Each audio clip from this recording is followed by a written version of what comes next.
to Lost Wages, Nevada, which at this point is like a suburb of L.A. I was just there over the weekend, where the parking is expensive, the gambling is not very profitable, and the football is bad. Bad to the bone. Bad to the bone. So I read that Fernando Mendoza, who by all accounts is resting up in the clubhouse, he will be the number one draft. Mendoza going to the Raiders. They just have to wait till April 23rd to announce that. Well, Mendoza will not start right away for the Raiders if Coach Clint Kubiak, his dad, Clint Kubiak has his way. Do you see this?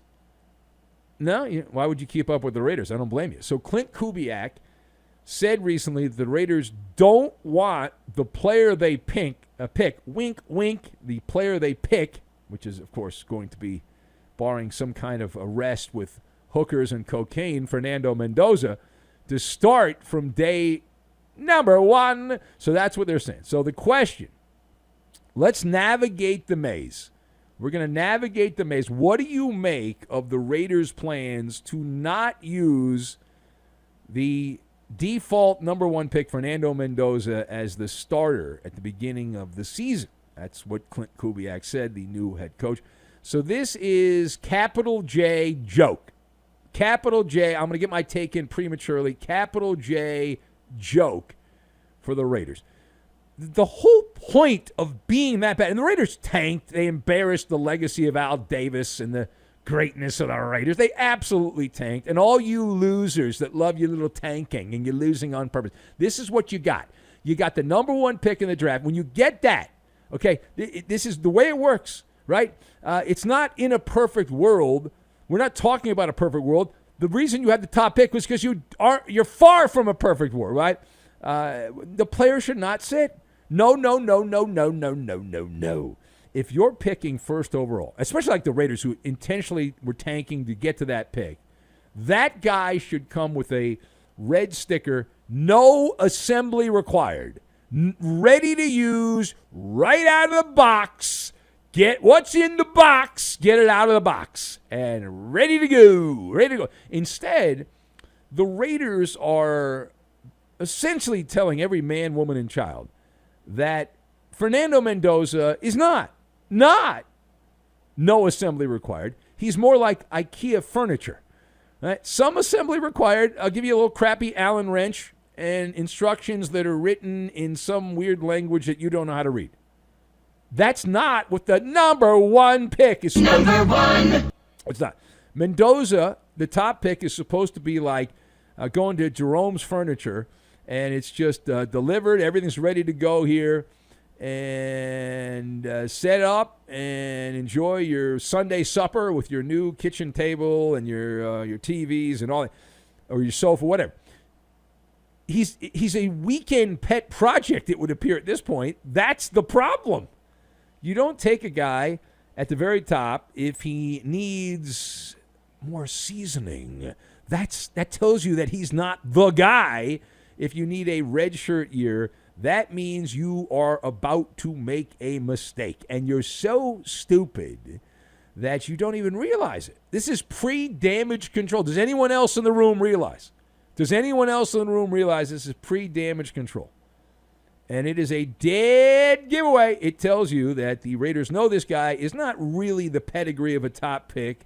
It's just that they need a quarterback, and he had the nice resume, and so they're going to take him and then hopefully get some rosary beads, and that'll work out. All right, last word here. So putting a bow on all this with the Raiders, who will be the stars of April, that NFL draft here in late April. So Clint Kubiak said he wanted Fernando Mendoza to sit behind a, quote, mature adult to watch how to run the show. So that leads to the obvious question: how do you process the Raiders' Clint Kubiak's plans to find a mature adult at quarterback? So this is also a tell. And my eyebrows were raised a little bit. It's a tell. The Raiders are firing up the old bat signal for the island of misfit quarterbacks, and there's not a lot there. There's several guys wearing dunce caps right now, and they're whispering and that's it. And so what this leads me to believe is we are looking at a discount shopping spree. A discount shopping spree, blue light special, the Maller scale of confidence that this will go well for the Raiders. A 1 to 10, I am at a 2 on the Maller scale of confidence. I'm at a 2, and I'm being generous. This is a quagmire with a capital Q, quagmire. The NFL equivalent, what the Raiders are planning on doing is visiting a dusty Amazon liquidation warehouse. You know, those places where they have the bins and come in on Tuesday, everything's $20. Then on Wednesday, everything's $10, and then everything's like $5 on Thursday or Friday. Those Amazon liquidation warehouse places. So slightly used, missing some buttons or some screws, or something's a little dinged up there. Instructions are not included. Now here's who's available. Kirk Cousins. Coming off the warranty, you've got Kirk Cousins. Jimmy Garoppolo, who's held together with duct tape, and he has been hanging out in La La Land recently as the backup. Russell Wilson, who is yesterday's Wi-Fi, and forget Wi-Fi, more like AOL dial-up at this point.